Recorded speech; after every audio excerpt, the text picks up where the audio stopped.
Hi friends, welcome to my channel. Hi Julia. Please like and share and subscribe my channel for more videos. ఈరోజు మా ఇంట్లో కాకరకాయ పకోడీ. ముందుగా కాకరకాయలు తీసుకొని శుభ్రంగా కడుక్కోవాలి. కడిగిన తర్వాత రౌండ్గా కట్ చేసుకోవాలి. రౌండ్గా కట్ చేసుకున్న తర్వాత ఓ బౌల్లో వేసుకొని సాల్ట్ వేసుకోవాలి. సాల్ట్ వేసుకొని శుభ్రంగా ఒకసారి కలపాలి. అంతా కలిసేలాగా కలిసిన తర్వాత ఒక 10 మినిట్స్ పక్కన పెట్టాలి. మూత పెట్టేసి ఒక 10 మినిట్స్ అయిపోయిన తర్వాత గట్టిగా పిండితే ఆ వాటర్ అన్నది పోతుంది. చేదు అలా చేయటం వల్ల చేదు స్మెల్ అంతా పోయిద్ది. చిన్నపిల్లలు కూడా పెట్టచ్చు సైడ్ డిష్గా.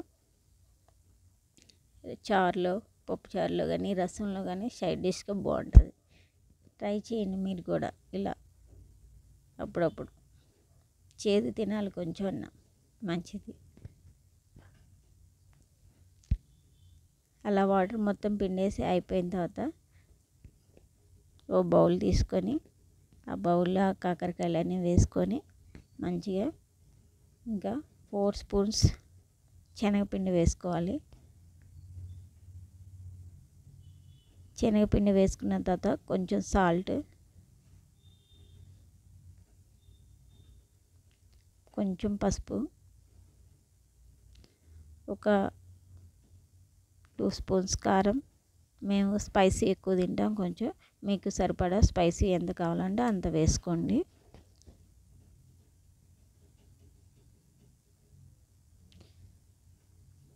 చిటికుడు సోడా,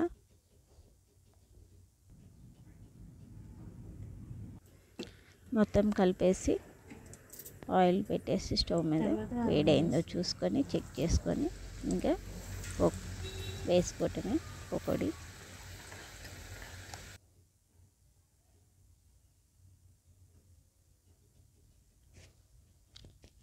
వేసుకొని ట్రై చేయండి ఫ్రెండ్స్, చాలా బాగుంటుంది. చిన్నపిల్లలు కూడా స్నాక్స్ లాగా తింటారు. అప్పుడప్పుడు ఫ్రీగా ఉన్నప్పుడు ట్రై చేయండి. ఇంట్లో హెల్తీగా ఉండండి, మంచి ఫుడ్ తినండి ఆరోగ్యంగా.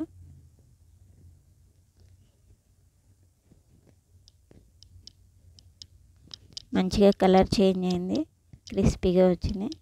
అవన్నీ తీసి ఒక ప్లేట్లో సర్వ్ చేసుకోండి. తిని ఎంజాయ్ చేయండి. మీరు కూడా ట్రై చేసి ఎలా ఉందో చెప్పండి friends. Please like, share and subscribe my channel.